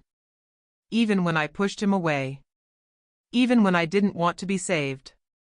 I felt something tighten behind my ribs. What price did he pay? I whispered. James looked away, and his breath trembled. When he spoke again, it wasn't smooth, his words splintered like old wood. These men, they wanted leverage. A guarantee. Another breath. And George, he gave them something to keep the rest of you safe. His voice cracked so hard it almost broke the sentence. He gave them me, to protect his family. My vision blurred for a second, just 1 second, like the world had tilted. Behind James, the inside man staggered half a step, his gun dropping lower, his face draining of color. He whispered something sharp and panicked under his breath. Even he hadn't known. Celia pressed her forehead to the hardwood, a soft choked sob rattling out of her. Peter stared at James as if watching a chapter of his father's life he was never meant to see. James lifted his eyes to me, raw, unguarded. Your husband, he came after me. Pause. He hid me. Bought me time. He thought I could outrun them. His throat tightened. He never told you, because he believed you deserved light. Not the rot he was trying to pull me out of. Outside the window, a shadow slid across the glass, slow, confident, like someone savoring the fear building inside the room. Peter whispered, voice trembling. What do they want now? Uncle? James closed his eyes for a long moment before answering. They want what they believe still belongs to them. He exhaled, defeated. They want me. Another knock, harder this time. A second shadow joined the first. And then the hallway behind us creaked. Not with one footstep. Two. Someone else was inside the house. Two figures in my home. Two men outside the door. And one truth rising like a storm. George didn't just keep a secret. He left me standing in the middle of it. The creak in the hallway wasn't loud. But it was close. Danger close. Every head snapped toward the long corridor behind us. Two dark silhouettes stood at the far end, still, listening, like they'd grown out of the shadows themselves. Celia gasped sharply and stumbled sideways, catching herself on the wall. Peter's lips parted, but no sound escaped. His hands hovered near Lena, as if wanting to go to her but frozen in place. James didn't move. But for the first time, his hand trembled. The slightest shake. Barely there, but real. "James," I whispered, "who else did you bring?" "I didn't," he said immediately. Too fast. Too desperate. "May, I swear it, I came alone." The inside man lifted his gun with a shaking grip. "Then who the hell is that?" he hissed. The shadows didn't answer. They just breathed, soft, human, impossibly familiar. My chest tightened. A metallic taste crept into my mouth. Outside, the leader's voice sharpened. "Inside man. Status." The inside man opened his mouth, but no words came out. Even he couldn't speak. "Why is no one answering me?" the leader snapped. "Don't make me come in there." His boots shifted on the porch, heavy, impatient. Inside, one of the hallway shadows stepped slightly forward. Light caught her. Lena. Her shoes muddy. Hair stuck to her cheeks. Eyes fever-bright with panic. Anne. Her hands trembling violently. Wrists red and scraped. Tear streaks dried on her skin. She looked broken and terrified and painfully young. I didn't know where else to go," she whispered. Peter sagged in relief, a tiny sob catching in his throat. He took half a step toward her, then froze again when the second shadow loomed behind her. That one didn't enter the light. Didn't move. Didn't breathe loudly. Just watched. A solid wall of silence wrapped around him, like the hallway itself was afraid of him. Celia slid down the wall, grabbing the hem of my coat with both hands, her face twisted in terror. "Who is that?" she cried. "Who's behind her?" Lena swallowed hard, shaking so badly her knees knocked together. "He followed me," she whispered. "He's been following me since I ran." James went rigid, fear slicing across his face. Then his voice dropped, low, cracked, close to pleading. "No. No, not him." Even the inside man flinched back, nearly dropping his gun. Outside, the leader fell silent. Like he felt the shift through the wood. "Lena," I said gently, "who is he?" She didn't turn. She couldn't. Her breath hitched. "He said he was there when George made the deal." Her voice barely held. "He said he remembers everything." James stepped forward, palms lifting, slow, scared. "Show your face." The shadow didn't obey. Instead, a voice rolled through the corridor, deep, gravel-heavy, inhumanly calm. "I came to collect what your husband promised." The world tilted. Cold slid up my spine. James looked at me, eyes wet, haunted. "May." A swallow. "He's not with the man outside." His voice cracked. "He's worse." The shadow moved. Just one step. Enough for the edge of his boot to catch the light. I felt my legs nearly give out. "Who are you?" I whispered. The man finally leaned forward, light catching his jawline, the edge of his cheek, the cold glint in his eyes. And then He said my husband's name. Soft. Familiar. Deadly. George. The moment he spoke my husband's name, something shattered inside me. Because it wasn't a threat. It was recognition. This man knew George in a way none of us ever had. The man in the hallway stepped fully into the light. And my heart jolted so hard I felt it in my throat. Not because he looked like George. But because something in him felt like George. The stillness behind his eyes. The stubborn set of his jaw. The quiet, deliberate way he held himself. For a split second, my mind betrayed me. My chest tightened with a memory I didn't want. Celia clutched the hem of my coat, sobbing. Peter whispered, voice cracking. Dad died for this? For him? The man's gaze slid across the room, assessing each of us with eerie calm. Tall. Broad. Scar dragging down his jaw. Gloves damp with rain. Boots leaving heavy prints on the wood floor. He didn't look violent. He looked inevitable. James's voice trembled so hard he had to swallow twice before speaking. May, that's the man George made the deal with. The inside man stumbled backward, horror splashed across his features. Even the leader outside went silent, like something had just shifted the ground under his boots. The hallway man spoke softly. George Holloway, he repeated, savoring the name. As if saying it brings him back. My grip tightened on George's revolver. How do you know my husband? I demanded, fighting the tremor in my voice. His eyes met mine, and something cold, intimate, unsettling passed between us. Your husband owed me something. A pause. And your family holds what he died protecting. James winced as though the words punched straight into him. Tell her, I said sharply. Tell me what George was protecting. The man inclined his head, amused by my defiance. You want honesty? He asked. Then look at the man who dragged him into this. His eyes cut to James. James's shoulders collapsed inward, grief crushing him. I didn't want him involved, James whispered. He took something from them, to save me, May. He held it so they'd leave us alone. The man reached into his coat. Celia screamed. Peter flinched. I raised the gun. But he simply pulled out a key. Small.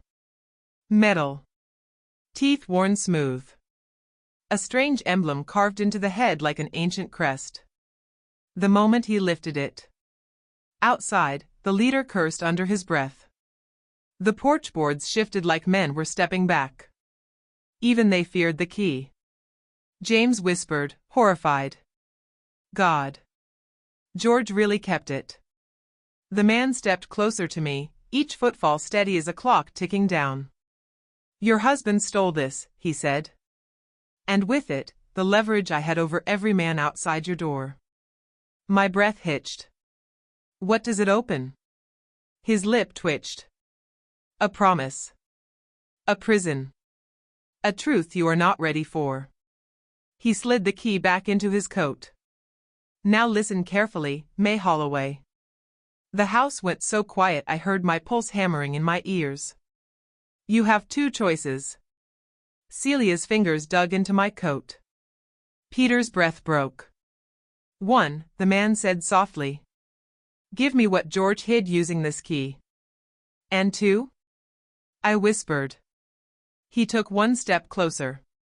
Close enough that I could see the rain sliding off his gloves.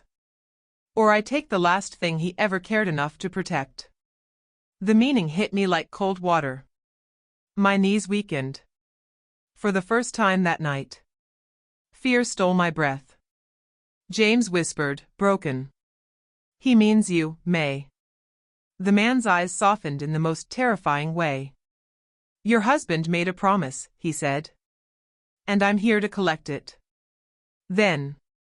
A heavy knock exploded against the front door. Hard. Final. The leader's voice cut through the night. Time's up. And in that moment, I understood. Whatever this key unlocked, whatever truth George buried, was powerful enough to kill us all. Or save us. The front door shuddered under another blow. A deep, splintering crack that shook dust from the ceiling. The hallway man didn't even blink. He stepped farther into the room, wet footprints trailing behind him like a map of inevitability. Peter and Celia yanked Lena back with them, but their retreat only pushed them closer to the wall, nowhere left to go. I raised the revolver, my hands trembling. His eyes flicked to the gun, calm, unhurried, but a faint tightening crossed his jaw. A tiny shift. Barely visible. But enough to betray that even he wasn't as untouched by this moment as he wanted us to believe. "Put that down, May," he said softly. "You're holding the same weapon your husband pointed at me." My stomach dropped. My fingers went numb around the metal. It felt like someone pulled the floor out from under me. "What?" I whispered. James's whole body reacted. He staggered back, hitting the table behind him with a sharp gasp. His hands shook so badly he had to grip the chair to stay upright. "You told me," he rasped, voice cracking, "you told me you never faced him." The hallway man's eyes flicked toward James, cold, faint irritation shadowing his expression. "I didn't confront him," he said. "He confronted me." The words landed like a blow. My breath stuttered in my chest. "Tell me," I demanded, voice thin with fear and fury. "What did my husband do?" The man reached into his coat, slow, deliberate. Celia screamed. Peter flinched. I lifted the gun higher. But he only withdrew something wrapped in weathered cloth. "Take it." James lurched forward. "May, no, don't." But the man's voice sliced his warning in half. "She deserves the truth more than any of you." My hands trembled as I unwrapped the cloth. And found a photograph. George. Younger. Determined. Standing beside James and the hallway man. But my eyes locked on what stood behind them. A massive metal vault door. Industrial. Heavy. Painted with the same emblem that was carved into the key. Peter's voice broke behind me. "Dad hid something this big from us?" The hallway man nodded once. "Your father believed he could control the consequences." His gaze returned to the photo. "That door leads to the most dangerous object in our world." Peter's breath hitched. "What's inside?" "A ledger," the man said. I frowned. "A book?" James closed his eyes with a painful shudder, but the hallway man continued. "A ledger detailing every deal, every debt, every betrayal in the organization your brother-in-law crawled toward for help." Peter's voice cracked open. "He did this to protect us?" James's shoulders collapsed. "He didn't ask for this," James whispered. "George took it on himself. He stole something from them to save me." A thunderous crack hit the front door. Wood splintered inward. Even the leader outside cursed under his breath at the sight of the key in the man's hand. The hallway man stepped closer. "When George took the key to that vault," he said, "he didn't steal money. He stole power." My pulse pounded. "What kind of power?" His voice dropped to a lethal whisper.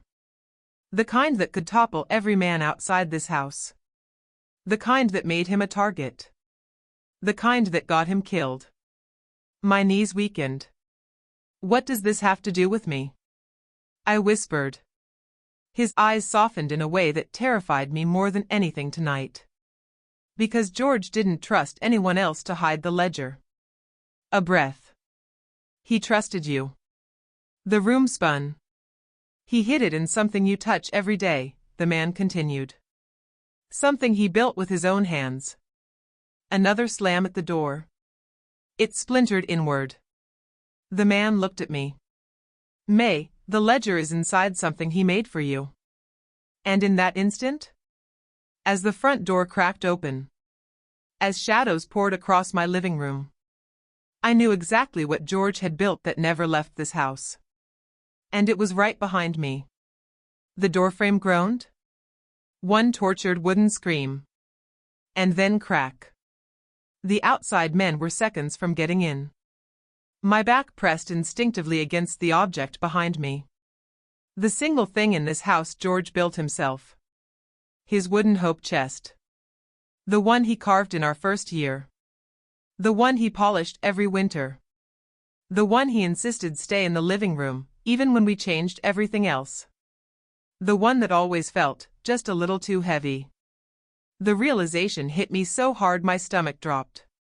My breath stalled in my chest. The hallway man saw it. A faint, almost approving softness crossed his cold eyes. "Good," he murmured. "You finally see it." James's face crumpled and he staggered back, gripping the table to keep himself upright. "Oh God." George hid it in plain sight. Peter stepped toward the chest like he was in a trance. "Dad built that for Mom," he whispered. "He said it was the safest place I know." His voice shook. I thought he meant emotionally. Celia clung to my sleeve, nails digging in hard, her whole body trembling uncontrollably. "He spent his last years protecting something he couldn't even tell us," she sobbed. "He died carrying all that alone." A brutal hit slammed the door. Wood splintered. Boot. Crack. The hallway man stepped toward me, steady, cold, certain. "Step aside, May." I didn't. The revolver lifted in my hands. He studied me, calculating. "You won't shoot me," he said quietly. "You're brave, but you're not foolish. You know the ledger cannot stay here." "It doesn't belong to you," I said, voice trembling but sharp. A flick of irritation darkened his eyes. His jaw clicked once. A single shift of stance. Small, but enough to make him look truly dangerous for the first time. "It belonged to your husband," he said. "And he stole it from men who do not forgive theft." "Then maybe," I said breathlessly, "he shouldn't have given the key to someone who does." The moment froze. A razor's edge. Then. The front door exploded inward, smashing against the wall. 3 men stormed in. The leader, the thin one, the heavy one. Guns raised, eyes wild. And the second they saw the hallway man? They faltered. The leader's face drained of color. "You," he stammered. She's with you?" The hallway man didn't look at him. He didn't need to. "You are interfering with something above your station," he said. The leader swallowed violently. "We were ordered to retrieve the key." "And now," the hallway man interrupted, voice low as a blade. "You will leave before I decide your orders mean nothing." The leader froze. Lena whispered behind me. "Why are they so scared of him?" James answered, broken. "Because he's not here to collect a debt." A shudder rolled through him. "He is the debt." The inside man appeared in the doorway, ashen, sweating, stumbling backward as if he'd seen a ghost. "Yes, sir," he stammered, hand trembling. "They're bringing more men." The hallway man nodded once. "Then we end this now." His eyes locked on me. "Open the chest." I didn't move. "I won't ask again, May." I raised the revolver higher. "And I won't move." For a brief, terrifying second, his eyes sharpened to blades. Then, from deep inside George's hope chest, something shifted. Soft. Heavy. Alive. Whatever George hid, whatever the chest protected for years, wasn't just a ledger. Something inside it was moving. For a moment, none of us breathed. The boy stood in the hallway's dim spill of light, small shoulders hunched, bare feet dirty, a smear of ash across his cheek like a fingerprint of whatever hell he had crawled out of. His oversized shirt was torn at the collar, hanging crooked on his tiny frame. When the light brushed his face, he flinched just slightly, like even brightness had become something dangerous. My heart lurched. My knees weakened. Something inside me folded in on itself. He couldn't have been more than 6. The hallway man, so composed, so cold until now, froze entirely. A shadow crossed his features, something unreadable but definitely human. His jaw didn't soften, not exactly, but it shifted. Tightened. As if the boy's presence was a wound reopening. The boy looked directly at him. And whispered, barely audible. "Papa?" A silence dropped so heavy it felt like the air thickened. Celia gasped sharply behind me, her fingers locking around my sleeve like a child gripping her mother. Peter took a step forward and then stopped, caught between shock and disbelief. James swayed once, knees bending, a tremor running through him from jaw to fingertips. His voice splintered when he whispered. "He kept him alive, all this time?" The hallway man didn't answer. He didn't move. Didn't blink.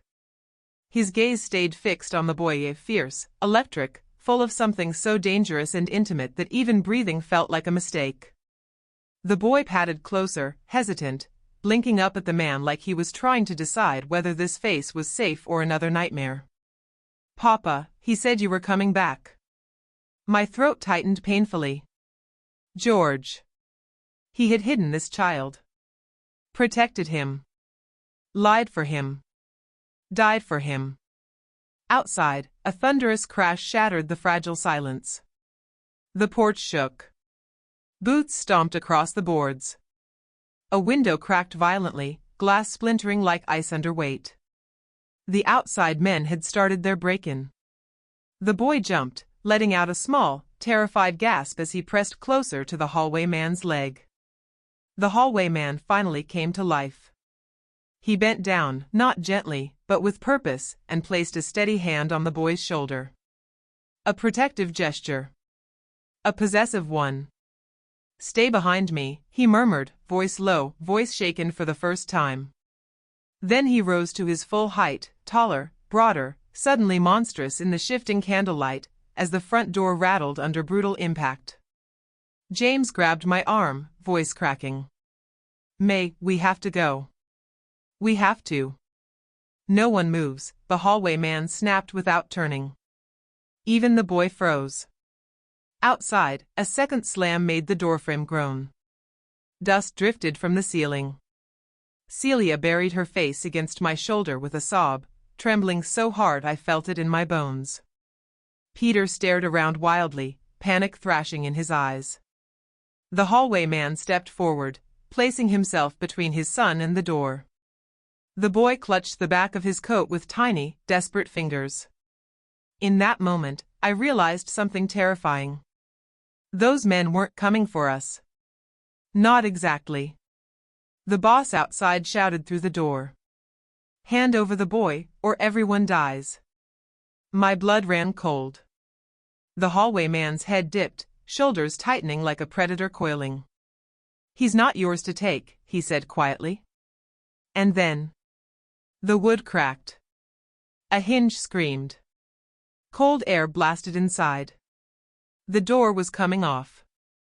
And as the frame splintered open, the hallway man whispered one last thing, so soft only I heard it. "May, whatever happens, don't let them touch him." The fourth silhouette stepped through the shattered doorway with a calmness that did not belong to the chaos around us. Not rushed. Not startled. Not afraid. Just arriving. Lightning flashed behind him, turning his figure into a tall, dark outline, broad shoulders, steady posture, boots heavier and slower than the men outside, coat dripping rainwater in a thin, rhythmic patter on the broken floorboards. Something about the way he exhaled, a low, controlled breath, cut through the noise like a blade. The boss choked on his own spit. The muscular man lowered his gun instantly. The thin man stepped back so fast he hit the wall. This was someone they feared. The boy behind the hallway man whimpered, a small, broken sound, and pressed himself tighter against his father's coat, fingers digging into the fabric as if trying to disappear inside it. My chest tightened. Every muscle in my legs trembled. The new man moved one step deeper into the house, boots thudding softly, slow, deliberate, unmistakably in command. The hallway man straightened, shifting subtly so the boy remained behind him. The newcomer lifted his head. And finally, light hit his face. He wasn't young. Not old, either. 40, maybe. Sharp jaw. Eyes like winter steel. Hair slicked by rain. A scar running from his temple to the corner of his jaw, faint but unmistakable. His gaze brushed over the outside men. And they froze like animals sensing a larger predator. Then his eyes landed on me. Not James. Not Peter. Not Celia. Me. My stomach dropped. He stepped closer. You must be May. His voice was low. Smooth. A tone used to being obeyed. A tone that didn't raise itself, not because it was gentle, but because it never needed to. Behind me, Celia's nails dug into my sleeve. Peter swallowed so hard it echoed in the room. James staggered backward, breathing sharp and broken. Why, you shouldn't be here, he rasped. Not you. The newcomer didn't even glance at him. Instead, he looked at the hallway man. Move, he said. It wasn't loud. It wasn't angry. It was simply inevitable. The hallway man didn't move. His jaw clenched once. His stance remained anchored. And for the first time, a faint storm passed over the newcomer's eyes. A flicker of annoyance. A tightening at the corner of his mouth.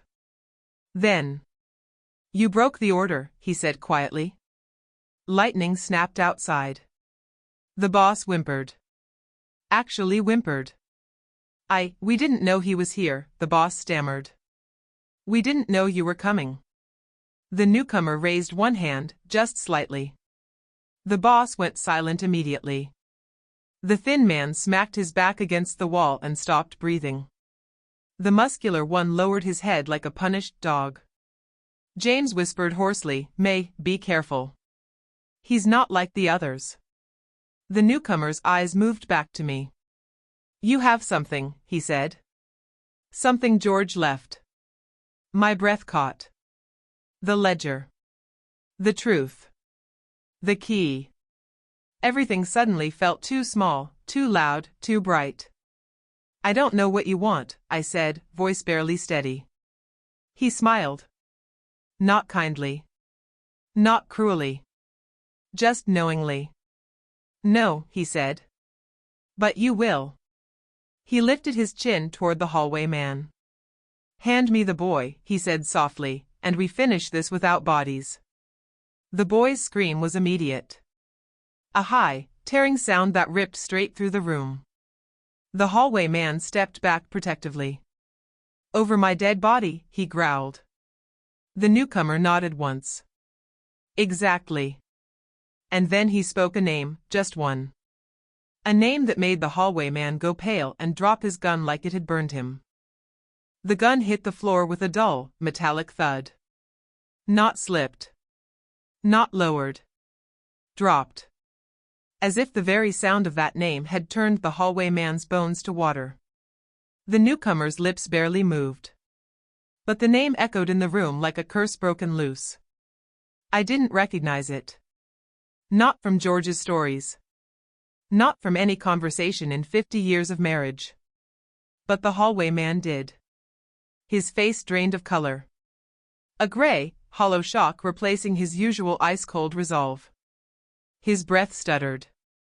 His posture collapsed by an inch, only an inch. But it was enough to show the truth. This was the one person he feared.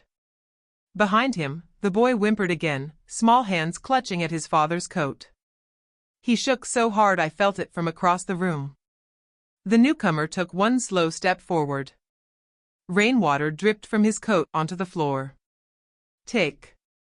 Tick. Tick. Good, he said softly. You remember. The hallway man swallowed, audibly. His voice, usually sharp enough to cut through anything, broke. You shouldn't say that name. The newcomer tilted his head. A faint smirk touched his mouth. That's why I said it. The boss outside flinched like someone had thrown boiling water on him. The thin man covered his mouth. The muscular man stepped behind the boss as if hoping not to be noticed. Whatever that name was, it carried power. Real power. Celia clutched my arm tighter, her breath shaking. Mom, what does it mean? What is happening? Who is he? Peter whispered hoarsely. Dad knew these people, he knew them. James pressed a hand to the wall to steady himself. He's their adjudicator, he whispered. The one who enforces what the rest of them won't. My stomach turned cold. The adjudicator. The one even monsters feared. The newcomer stepped closer to the hallway man until barely 2 feet separated them. You hid the boy, he said quietly. You lied to all of us. You lied to him. The hallway man's jaw clenched. I didn't lie. I protected him. From what? The newcomer asked. His own blood? The hallway man flinched again. His voice dropped to a whisper. You know why. The boy pressed his face into his father's coat. His tiny voice cracked as he said, Papa, please don't. The newcomer lifted a hand. Not to strike. Not to reach for the boy. Just a gesture. A command. Step aside, he told the hallway man. You're done. The hallway man shook his head, desperate now. I won't let you take him. I won't let you decide his fate. A hard, quiet laugh escaped the newcomer. His fate was decided before he was born. The room went dead still. Dead. Still. Lightning flashed again, showing the boy's wet eyes, the hallway man's trembling hands, and the newcomer's expression, cold certainty carved into stone. George hid him for you, the newcomer continued. He died for you. Not for your children. He paused. And certainly not for her. His eyes flicked to Lena. She staggered backward as if struck. I felt my breath stop. No, she whispered. No, that's not, George wouldn't. He did, the newcomer said calmly. He turned back to the hallway man. Now step aside. The hallway man didn't move. His hands balled into fists. His jaw tightened. His shoulders squared. He looked like a man preparing to die. I won't, he said. The newcomer sighed, an exhausted, pitying sound. I thought you'd say that. His hand moved to his coat. Slow. Smooth. Certain. The boy screamed again, high and tearing. Papa. The newcomer's fingers brushed the inside of his jacket. And before he could draw what he reached for, a gunshot exploded from somewhere in the house. Not from May, not from James, not from the hallway man. But from someone none of us knew was armed. The gunshot shattered the room. A deafening crack. A burst of light. A shockwave of panic. Everyone dropped. Everyone except the newcomer, who simply froze mid-movement, his hand still inside his coat, eyes narrowing like a hunter adjusting to sudden thunder. Smoke curled from the far corner of the room. And there, half hidden behind George's old bookcase, shaking, pale, drenched in sweat, stood Peter. My son. Holding a gun. Not steady. Not sure. But real. His hands trembled so violently the barrel jerked with every breath. His face was drained, eyes wide with terror and something else. A childlike desperation. Like a boy trying to undo a mistake far too big for his hands. Don't, he gasped. His voice cracked. Don't touch that boy. The newcomer slowly raised his head toward Peter, rainwater still dripping from his coat in quiet rhythm. Tick. Tick. Tick. He didn't reach for his weapon. He didn't shout. He didn't flinch. He simply stared at Peter. And smiled. A small, chilling smile that didn't touch his eyes. "Well," he murmured. "George's son finally shows a spine." Peter swallowed hard. I'm not letting you take him." Behind me, Celia whimpered, sliding down to her knees, hands gripping her hair. James whispered, "Peter, what have you done?" The hallway man didn't move, but his eyes, wide, frantic, locked onto Peter's gun. He knew. He understood. He recognized something the rest of us didn't. Peter was seconds from breaking. The boy clung to his father's coat, shaking so hard his sobs came out in fractured little gasps. "Papa. Papa, please." The newcomer stepped forward a single, controlled inch. "Peter," he said softly, voice dipped in velvet and venom. "You've never used a gun in your life." Peter's grip faltered. A small, helpless shiver running through his arms. I'll do it," he whispered. "No," the newcomer replied. "You won't." The thin man outside whimpered, "Boss, he shot at us, he actually." "He didn't shoot at anyone," the newcomer cut in calmly. "He fired into the ceiling." Intimidation. A cry for help. His cold eyes never left Peter's shaking hands. "Put it down." Peter tightened his grip instead. "And no." The hallway man's voice snapped out suddenly, sharp, commanding, desperate. "Peter. Listen to me, drop it. Now." Peter flinched at the tone. For a second, just a second, he looked like the little boy who used to hide behind George's legs during thunderstorms. The hallway man took a slow breath. "Son, look at the boy behind me. Really look at him." Peter's eyes flicked to the child. To his red, terrified eyes. To his small body shaking. To the way he hid behind his father's coat like it was the only safe place left. Something shifted in Peter's expression. His face broke. Cracked open? As realization hit him. He wasn't holding a weapon to save his mother. He was holding it in front of a child. His hands trembled harder. "I don't," he whispered. "I don't want. I didn't mean. The newcomer sighed, disappointed. And then he moved. Fast. Too fast. He lunged like a shadow tearing across the room. But someone else moved even faster. A hand shot out, grabbing the newcomer's coat. Pulling him back with vicious force. James. James, face twisted with fury and guilt and a lifetime of buried memories, yanked the newcomer off balance. "Not him," James snarled. "Not again." The hallway man reacted next, shoving the boy behind me, and stepping forward ready to fight. And Peter? Shaking, sobbing. Dropped the gun. But before it even hit the floor, the newcomer roared one word. A word that made every man in that room freeze. Even the ones breaking down the doorway. Enough. The word hit the room like a weapon. Enough. It wasn't shouted. It wasn't screamed. It was delivered, like a sentence, like a verdict, like something older than violence itself. Everyone froze. The outside men at the door. The hallway man, mid-lunge. James, clenched around the newcomer's coat. Peter, collapsed to his knees, the dropped gun at his feet.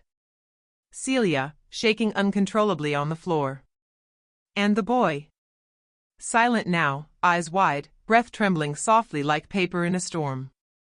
The newcomer straightened his coat with slow precision, rainwater dripping from the hem. His eyes burned, not with anger, but with calculation. He looked at James first. "You've interfered," he said quietly. "You, of all people." Again. James didn't let go. "If you take that child," he rasped, "you destroy everything George died to protect." A faint twitch touched the newcomer's jaw. A warning. Be careful, James. You're still alive because you understood your boundaries. I buried my brother, James snapped. I don't have boundaries anymore. The newcomer's cold smile returned. Tragic. But irrelevant. He turned slowly. And his gaze settled on me. Not Peter. Not the hallway man. Not the boy. Me. You know what your husband kept from you, May? He asked softly. I didn't answer. Couldn't. Instead, I felt the hallway man's fear, real fear, rolling off him like cold air. The newcomer stepped closer, boots crushing shards of broken wood. The room fell silent except for the boy's tiny, shaking breaths. George didn't protect that child because he was noble, the newcomer said. He protected him because he owed us a life. And he chose this one. My breath stalled. The hallway man closed his eyes. Once. In pain. The boy whimpered. The newcomer continued. Your husband believed the pact ended with his death. He believed death was payment enough. A sigh, almost pitying. He was wrong. James's grip tightened. You can't rewrite the pact. I just did. The hallway man growled under his breath, stepping forward. You want blood, he hissed. Take mine. Not his. The newcomer turned sharply. For the first time, he looked angry. Cold, quiet, controlled fury. You do not choose, he said. You forfeited your right the day you hid him. The hallway man didn't move. Didn't break eye contact. He's my son, he said quietly. I'll die before you take him. Lightning flashed outside. And suddenly I understood. This was never about money. Never about debt. Never about inheritance. This was about a secret George took to his grave. A life he protected that wasn't his to protect. The boy wasn't James's. Wasn't the hallway man's doing. He was the pact. Peter choked out. What does he want? Why the child? Celia sobbed into her hands. The newcomer exhaled. Because, he said, voice lowering to a calm, deadly whisper. The child is the last witness. The only witness. And witnesses must be kept. Or silenced. The hallway man tensed, ready to fight. James stepped between them. Peter crawled toward the boy. Celia begged under her breath. And I? I stepped forward. One step. Then another. Until I stood between the boy and the newcomer. His eyebrows rose, surprised. Amused. I remember the day he Moved, left. May. The hardest part wasn't saying goodbye. That is unwise. It was living all these years without I've spent him. 80 years being wise, I still said remember softly. the way the sunlight hit the Tonight, curtains that I get to be morning. something else. Everything hallway felt man's breath possible caught. Then. It's James been so stared. many years. Even but the boss pain outside feels like hesitated. yesterday. The newcomer I studied miss me them for a every long, single heavy day. moment. I still Rain remember dripped the from day his they coat. left. It was Finally, raining, just like You're today. choosing him, he said. I never saw them I'm again. choosing peace, I I remember whispered. the day he left. A silence settled. The hardest part Thick. wasn't saying goodbye. It Final. was living all these years Then the without newcomer him. stepped back. I still remember Just the way one the step. sunlight hit the curtains The that outside morning. men gasped. Everything The hallway felt man sagged in possible relief. then. It's been James so many nearly years, collapsed. but the pain The boy feels ran like into my yesterday. arms, trembling violently. I miss them every I single held him day. tight. I still The remember newcomer the day adjusted they his coat. left. It was Very raining, well, he just said. like today. We closed the I pact never here. saw them again. But nothing I comes remember without the day cost. he left. I swallowed hard. The hardest part wasn't What saying cost? goodbye. It was living all He looked these at me, years without deep, him. knowing, sharp. I still remember the The way truth, the he sunlight said. hit the curtains that Always morning. the truth. He Everything turned toward the felt broken door. possible then. The It's been outside so men many followed, years, silent and but shaken. the pain feels like yesterday. Just before leaving, the newcomer I paused at miss the them threshold. every single day. Without looking I back, still he remember said. the day they left. George chose It was correctly. raining, just like today. So will you. I never And saw then he them disappeared again. into the storm. I remember the day he The left. house exhaled. The hardest part wasn't saying goodbye. Celia it was living collapsed. all these years without James him. slid to the ground. I still remember the way The hallway man sunlight gathered hit the his son curtains and that cried morning. into his hair. I Everything stood there, felt the boy's possible arms around then. my neck, It's breathing been in the so first many quiet I'd years, felt in months. But the pain feels like Maybe yesterday. The I pact was miss them closed, every single day. but nothing was the I same. still remember the day they Not left. anymore. It was raining, Not ever. just like today. The end. I never saw them Short again. OUTRO, I English. remember the day he left. And that, my dears, is the where our hardest story part rests. wasn't saying goodbye. It was A living promise all kept, these years a secret without uncovered, and a child him. finally I still safe in remember the way arms the of someone who sunlight hit chose the love over curtains fear. that morning. If you stayed with me until the Everything end, felt thank you. possible then. Stories It's like been this so remind many us that years, kindness can but the survive pain even in the feels like darkest places. yesterday. Until I next miss time, them every single stay day. safe, stay I gentle, still remember the day they and left. remember, It was raining, some stories just end, like today. but their I echoes never stay with saw us. them again.